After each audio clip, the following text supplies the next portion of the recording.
ना चाहते हुए भी आयला एक बार फिर से इस नए रिश्ते के लिए हाँ कर देती है, क्योंकि इस वक्त सबसे ज्यादा अहम है उसके वालिदैन की खुशी। वो जानती है कि उसने अपने वालिदैन को बहुत तकलीफें दी हैं, और अब अगर उसने रिश्ते से इनकार कर दिया तो शायद साकिब और उसकी माँ ये सदमा बर्दाश्त नहीं कर पाएंगे। उसने अपने दिल पर पत्थर रखा और इस रिश्ते के लिए हाँ कर दी, लेकिन कोई भी नहीं जानता कि एक और बहुत बड़ी आजमाइश आयला का मुकद्दर बनने वाली है, क्योंकि इस बार भी आयला की शादी नहीं हो सकेगी। लड़के वालों को आयला इस कदर पसंद आती है कि वो चट मंगनी और पट ब्याह कर देना चाहते हैं, क्योंकि ना तो अब आयला बची है और ना ही वो लड़का यहाँ पर मुस्तकिल रहने वाला है। वो दुबई जाना चाहता है, जिसके बाद आयला के साथ जल्दी से शादी करने के बाद उसे अपने साथ लेकर जाना चाहता है। और ये सब कुछ अपनी आंखों के सामने होता हुआ देख रहा है।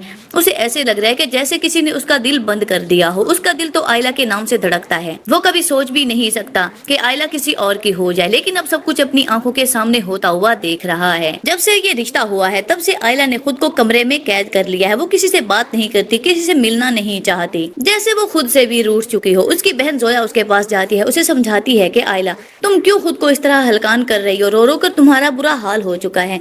तुम इस बात को अपना मुकद्दर क्यों नहीं बना लेती कि शामी भाई तुम्हारे लिए बेहतर नहीं थे? उन्हें भूल जाओ। एक ऐसे इंसान की खातिर अपने कीमती आंसू ना बहाओ जो तुम्हारी खातिर स्टैंड तक नहीं ले सका। ये सुनने के बाद आयला कहती है कि तुमने कभी किसी से मोहब्बत की नहीं, तुम क्या जानो कि मोहब्बत क्या चीज होती है। इतना आसान नहीं होता किसी को चाहने के बाद भूल जाना। तब उसकी बहन उसे समझाती है कि क्या करोगी फिर तुम? शामी ने तो अपनी जिंदगी में सब कुछ हासिल कर लिया, रिमला के साथ उसकी शादी होने जा रही है, तुम किस बात का शोक मना रही हो? आइंदा के बाद मैं तुम्हारी आंखों में आंसू ना देखूं। ये कहते साथ ही उसकी बहन जोया कमरे से बाहर चली जाती है।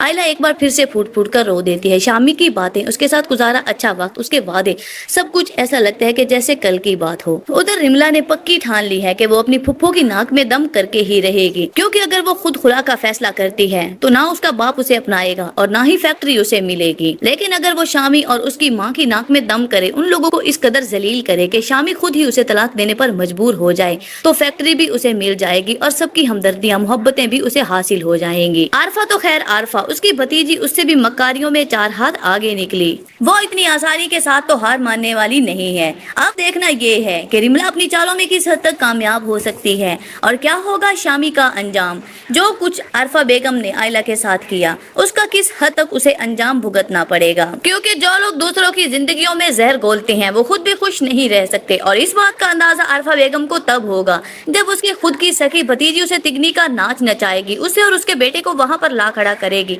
जहाँ के बारे में आरफा ने शायद कभी सोचा भी ना होगा। बेटे की खुशियाँ भी हमेशा हमेशा के लिए उसे छीन जाएगी और साथ ही साथ अपनी जिंदगी का कुल असासा, कुल सरमाया, मतलब कि उसकी फैक्ट्री भी उसकी नहीं रहेगी। आप में से कौन कौन चाहता है कि आरफा बेगम के साथ ये सब कुछ होना चाहिए? अपनी राय का इजहार कमेंट सेक्शन में लाजमी करें। वीडियो पसंद आए तो इसको लाइक जरूर कर दे और हमारे चैनल पर नए हैं तो इसको सब्सक्राइब करना हरगिज ना भूलें। अल्लाह हाफिज। ना